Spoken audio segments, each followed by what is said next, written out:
मेरे ख्याल से ये एडवांस जावा भी आप लोगों ने ड्यूरिंग योर बीसीए पढ़ा होगा। तो जब हम वेब टेक्नोलॉजी की बात करते हैं, मतलब कि ऐसा प्रोग्राम, ऐसी एप्लीकेशन की जो सर्वर पे रन होगी या सर्वर पे रन होने वाली, ऐसा प्रोग्राम जो हम बनाते हैं उसको वेब एप्लीकेशन कहते हैं। उसका एडवांटेज क्या होता है कि उसको बहुत सारे क्लाइंट्स इस्तेमाल कर सकते हैं एक ही समय पे, अलग अलग जगहों से उसको एक्सेस कर सकते हैं। मतलब लोकेशन की जगह की कोई उसमें सीमा नहीं रहती। डेस्कटॉप एप्लीकेशन जिसे हम कहते हैं, डेस्कटॉप एप्लीकेशन की जो हमने फर्स्ट सेम में जावा में बनाई थी, मतलब फर्स्ट सेम में जो हमने जावा पढ़ा, कोर जावा, उसमें जो हमने प्रोग्राम्स बनाए वो प्रोग्राम कैसे थे कि जिस पीसी में हमने उसको स्टोर किया है उस प्रोग्राम को, उसी पीसी में वो रन हो सकते। लेकिन वेब एप्लीकेशन में क्या होता है कि एक जगह पे प्रोग्राम होता है और बहुत से लोग उसको एक समय पे, अलग अलग समय पे एक्सेस कर सकते हैं। इसलिए उसको रखना ऐसी जगह पे पड़ता है कि जो सबको एक्सेसिबल हो। और इसीलिए हम इस्तेमाल करते हैं, उपयोग करते हैं सर्वर का, वेब सर्वर, जहाँ पे हम अपनी एप्लीकेशन को रखते हैं।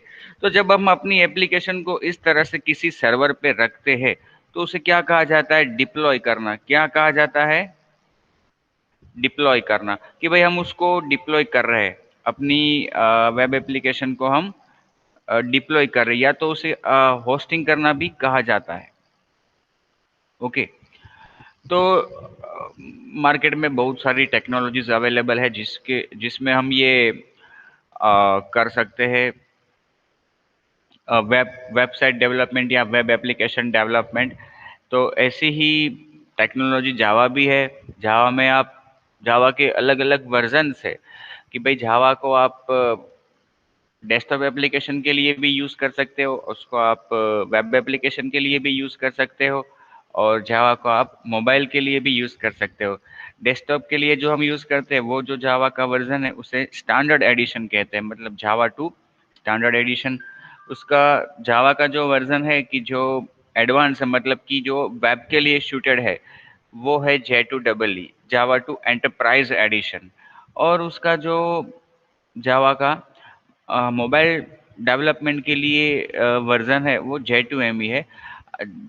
आजकल इसका इस्तेमाल नहीं होता है, मतलब J2ME जो जावा का माइक्रो वर्जन है, वो एक्चुअली 1995 के बाद आया था, जब एंड्रॉयड पिक्चर में नहीं था, मतलब एंड्रॉयड मार्केट में नहीं था।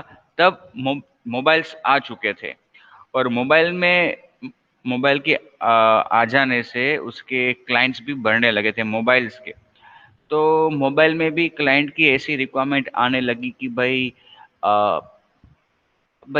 मोबाइल जब परचेस करते हैं तो उसमें बहुत से प्रोग्राम आते हैं, एप्लीकेशन आती है, लेकिन उसके अलावा भी क्लाइंट अपनी रिक्वायरमेंट के अनुसार कुछ उसमें ज़्यादा एक्सपेक्ट करता था, कि उम्मीद करता था कि इसमें कुछ ज़्यादा भी हो, ऐसे कुछ प्रोग्राम्स हो उसमें।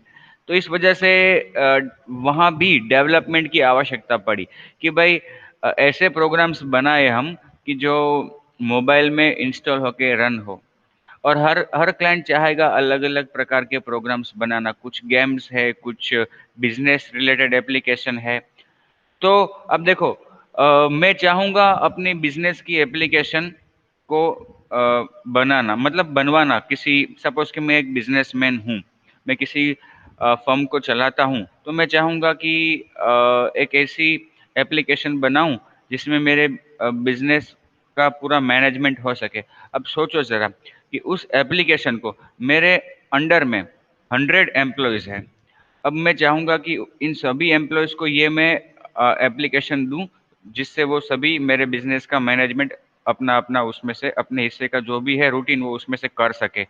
अब सपोज़ कि मैं मार्केट में किसी डेवलपर के पास ऐसी एप्लीकेशन बनवाता हूँ, वो एप्लीकेशन बन के मुझे मिल भी जाएगी, और फिर मैं ये एप्लीकेशन अपने 100 को दूँगा, जिससे मेरे बिजनेस की एप्लीकेशन जो मैंने किसी डेवलपर से बनवाई है पैसे देकर, वो ये मेरे सभी एम्प्लॉयज यूज करें और मेरे बिजनेस का मैनेजमेंट हो। ओके, ऐसा मैं चाहूंगा। तो क्या आप क्या समझते हो? क्या आपके दिमाग में कुछ ऐसा स्ट्राइक होता है कि यहाँ पे क्या होना चाहिए?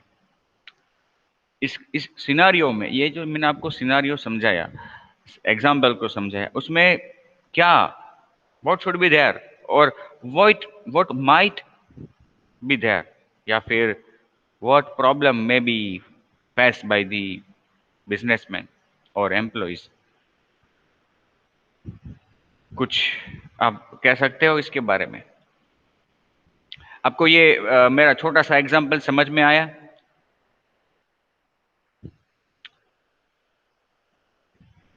Hello, hello everyone, have you, are you able to understood my example? Sir मुझे उतना अच्छे से समझ में नहीं आया सर। देखो, मैं ये बोल रहा हूँ कि सपोज कि मैं एक बिजनेसमैन हूँ, मैं किसी कंपनी का ओनर हूँ, जिस कंपनी में 100 एम्प्लॉयज है। अब सपोज कि मैं मेरे बिजनेस का मैनेजमेंट करने के लिए कंप्यूटर का प्रोग्राम तो है मेरे पास, लेकिन अब मोबाइल का जमाना आ गया है। एंड्रॉयड नहीं है, एंड्रॉयड मोबाइल की बात नहीं कर रहा हूँ मैं, आज से 20 साल पहले की बात कर रहा हूँ, 20-22 साल पहले की, 22 ईयर्स पहले की बात कर रहा हूँ। तो मेरे सभी एम्प्लॉयज के पास मोबाइल है, या फिर मैंने कंपनी से उनको दिलवाए हैं। ओके। अब मैं सपोज के चाहता हूं कि मेरा एम्प्लॉय किसी भी वक्त काम कर सकना चाहिए, कभी भी किसी को ऑर्डर मिले या मार्केटिंग में है तो वो वहीं से तुरंत अपडेट कर सकना चाहिए, ऐसा मैं चाहता हूं। तो हर समय उसके पास कंप्यूटर तो होगा नहीं, और मैंने लैपटॉप उनको नहीं दिए, मैंने उनको मोबाइल दिए।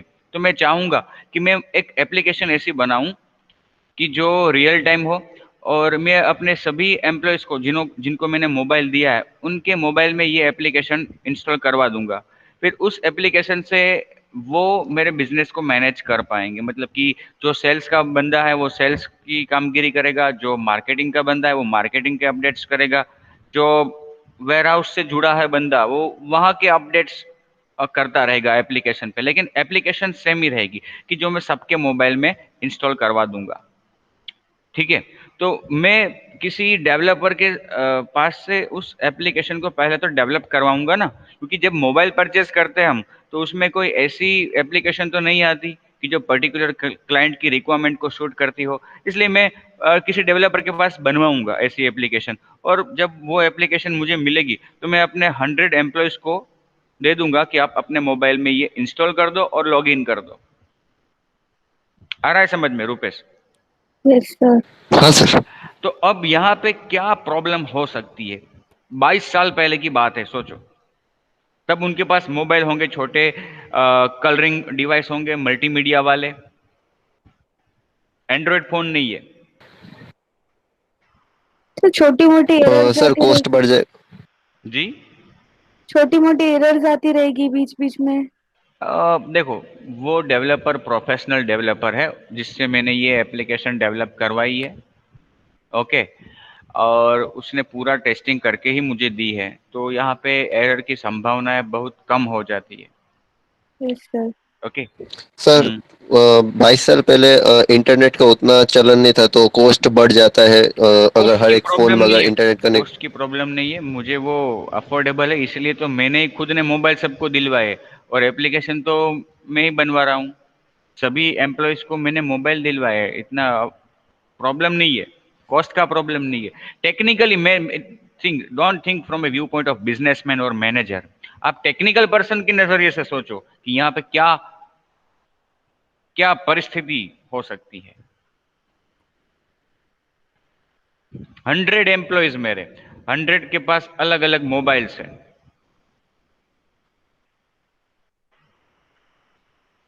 ऐसा नहीं है कि मैंने सबको एक ही मॉडल के, एक ही कंपनी के मोबाइल दिए हैं।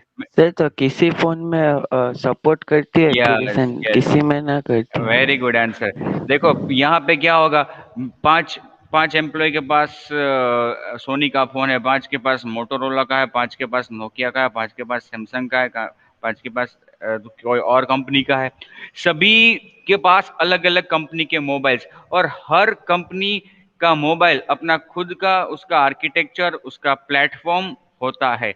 आज हम देखते हैं कि मार्केट में जितने भी मोबाइल्स हैं वो सभी एंड्रॉयड है, मतलब आपके मोबाइल मेरे मोबाइल सब में प्लेटफॉर्म सेम है, एंड्रॉयड। लेकिन उसमें उन सभी मोबाइल्स में प्लेटफॉर्म्स तो डिफरेंट प्लेटफॉर्म। डिफरेंट होंगे। अब जिस क्लाइंट से मैं डेवलप करवा रहा हूं उसको मैं कहूंगा क्या, कौन से प्लेटफॉर्म के लिए वो बनाए? मैं उसको ऐसा कहूंगा कि भाई आप मुझे एक ही एप्लीकेशन के 10 अलग अलग वर्जन बना के दो। पहला वर्जन आप उसका एंड्रॉयड के लिए दो, दूसरा वर्जन नोकिया के लिए, तीसरा वर्जन सोनी की ऑपरेटिंग सिस्टम के लिए, चौथा वर्जन मोटोरोला की ऑपरेटिंग सिस्टम के लिए, पांचवा वर्जन किसी सैमसंग के मोबाइल की ऑपरेटिंग सिस्टम के अनुसार। तो एक ही एप्लीकेशन के कितने सारे अलग अलग स्वरूप या फिर अलग अलग वर्जन्स उसको बनाने पड़ेंगे। कोड एक ही है, एप्लीकेशन एक ही है, लेकिन according to platform he has to change the code. अब जाके कॉस्ट बढ़ेगा, डिफिकल्टीज बढ़ेगी। हो सकता है उस डेवलपर को पता ही ना हो कि मोटोरोला में डेवलपिंग कैसे हो, मतलब कि मोटोरोला की ऑपरेटिंग सिस्टम के फीचर्स उसको पता ही ना हो तो वो कैसे डेवलप कर पाएगा। तो तब जाके डेवलपर के लिए यह समस्या होगी कि भाई आज मार्केट में अपॉर्चुनिटी है, चाहता है कोई डेवलप करवाना, इतने सारे क्लाइंट्स मिल सकते, लेकिन प्रॉब्लम क्या है कि हम एक एप्लीकेशन को बनाएंगे, वो एप्लीकेशन मार्केट के सभी मोबाइल्स में रन होगी, ऐसा हम कह नहीं सकते। क्यों? क्योंकि हर मोबाइल का प्लेटफॉर्म अलग अलग है, और हम जो किसी एक प्लेटफॉर्म के लिए बनाएंगे वो दूसरे प्लेटफॉर्म में नहीं चलेगा। हम एप्लीकेशन जो एक प्लेटफॉर्म और एक आर्किटेक्चर के लिए बनाएंगे वो दूसरे मोबाइल में दूसरे आर्किटेक्चर में सपोर्ट नहीं करेगा। तब जाके डेवलपर्स के दिमाग में आया कि नहीं, 1991 वाला वो जावा कि जो 1991 में आया था और सबने उसको तब एक्सेप्ट नहीं किया था, वो था पोर्टेबल प्लेटफॉर्म इंडिपेंडेंट। तब वो कंज्यूमर डिवाइसेस के लिए था। आज भी ऐसे ही छोटे डिवाइस, मोबाइल मतलब छोटा सा डिवाइस, तब आज जो मेमोरी मोबाइल में हमारे पास है उतनी मेमोरी उतनी रैम तब नहीं थी, मतलब खूब बहुत ही छोटा पोर्टेबल डिवाइस और प्लेटफॉर्म इंडिपेंडेंसी चाहिए। क्योंकि मैं जो एप्लीकेशन मोटोरोला के लिए डेवलप करता हूँ ना, वो चलनी चाहिए नोकिया में भी, सैमसंग में भी और किसी और मोबाइल में भी चलनी चाहिए। तभी जाके डेवलपर्स अच्छा काम कर पाएंगे, ज्यादा वक्त अपने लॉजिक पे वो स्पेंड कर पाएंगे और क्लाइंट की रिक्वायरमेंट को हम सेटिस्फाई कर पाएंगे। और तब जाके जावा के डेवलपर्स ने जो जावा का एक्चुअल वर्जन था जो काफी बड़ा था, डेस्कटॉप के लिए था, उसको थोड़ा छोटा किया, क्योंकि अब उनका जो टारगेट है वो छोटे छोटे डिवाइसेस है। इसलिए उन्होंने माइक्रो एडिशन जावा का डेवलप किया, जिसको हम J2ME कहते हैं या JME भी कहते हैं। और मेरे ख्याल से 1997 या 98 में ये वर्जन आया था और काफी हद तक ये सक्सेस भी रहा। इसमें जावा माइक्रो एडिशन में छोटे छोटे डिवाइसेस के लिए प्रोग्रामिंग होता है, actually particularly for mobile only. मतलब कि इसका मेन जो टारगेट था वो मोबाइल डिवाइसेस थे, लेकिन यहाँ पे उसके नाम में जो एम आता है यहाँ पे, वो it is not for mobile, it is for micro edition. Micro मतलब छोटा। जावा का ये छोटा एडिशन उन्होंने डेवलप किया और मार्केट में रखा, किसके लिए? मोबाइल्स के लिए। बट फिर क्या हुआ, ये चला। आपने भी आज से अगर 15 साल, आप तो बहुत छोटे होंगे, आपके पेरेंट्स के पास ऐसे मतलब कि एंड्रॉइड नॉन एंड्रॉइड डिवाइसेस होंगे, कलरिंग मल्टीमीडिया, तो उसमें आप उनको पूछोगे ना तो उन्होंने भी कहीं ना कहीं किसी जावा की एप्लीकेशन का इस्तेमाल किया होगा मोबाइल में। एक्चुअली जब मोबाइल में हम जावा की एप्लीकेशन को इंस्टॉल करते हैं ना, तो एक्चुअली हमें पहले जार फाइल लेनी पड़ती है। जिस एप्लीकेशन को हमें इंस्टॉल करवाना है उसकी जार फाइल, आजकल जैसे हम एंड्रॉइड में एपीके फाइल डाउनलोड करते हैं, बनाते हैं, इंस्टॉल करते हैं, उसी तरह से जावा में जो इंस्टॉलेबल फाइल है वो है जार फाइल। आपको अगर आपके पास नॉन एंड्रॉइड मोबाइल है और उसमें आप जावा सपोर्टेड है और जावा की एप्लीकेशन इंस्टॉल करना चाहते हो, तो आपको आपके पास क्या होना चाहिए? Jar file. जैसे ही जार फाइल को आप अपने मोबाइल में डालोगे, यू विल गेट एन क्या कहते हैं, dialogue box to install the application, और वो इंस्टॉल होके फिर रन होगी। तो ये एक्चुअली सिनारियो था एंड्रॉयड के पहले, लेकिन जैसे ही एंड्रॉयड मार्केट में आया, most of the mobile phone supported Android, और सब मैन्युफैक्चरर्स सहमत हो गए कि भाई हम सब एक कॉमन प्लेटफॉर्म रखते हैं अपने मोबाइल में, जिसको मतलब एंड्रॉयड, उन सब ने एक्सेप्ट किया। फिर इसका मार्केट में अस्तित्व थोड़ा कम हो गया, मतलब कि और कम चलने लगा ये J2ME, और धीरे धीरे आज हम देखते हैं इसका बिल्कुल कम उपयोग हो रहा है या बिल्कुल नहीं हो रहा है। तो पहले फेमस था ये, J2ME पहले फेमस था। और आपको बता दूं कि आपके बीसीए के सिलेबस में भी एक समय पर ये J2ME 6 सेमेस्टर में, 5th सेमेस्टर में था J2EE के साथ। लेकिन आज एंड्रॉयड पढ़ रहे हैं तो उसकी कोई जरूरत नहीं है। हाँ, एंड्रॉयड का प्रोग्रामिंग हम जावा के जरिए करते हैं, मतलब जावा प्रोग्रामिंग लैंग्वेज का यूज करके हम एंड्रॉयड कर रहे हैं। बट उसको, मतलब कि एंड्रॉयड में जो हम जावा का यूज करते हैं उसको J2ME के साथ कोई रिलेशनशिप नहीं है। ऐसा मत समझना कि वो J2ME जो एक निकाला था वर्जन एंड जावा का, वही हम एंड्रॉयड के अंदर इस्तेमाल कर रहे हैं। छोड़ना नहीं, ऐसा कुछ है ही नहीं। वो J2ME अलग ही चीज थी, और यहाँ पे जो हम जावा यूज कर रहे, यहाँ पे जो हम जावा यूज करेंगे ना एंड्रॉयड के अंदर, वो एंड्रॉयड का ही पार्ट है। एंड्रॉयड के डेवलपमेंट किट में ही वो सब अवेलेबल है, जावा के क्लासेस और interfaces. Okay, it was just for your knowledge and information. ऐसे एक्चुअली बात निकली तो मैंने आपको बता दिया। Okay, now we will move toward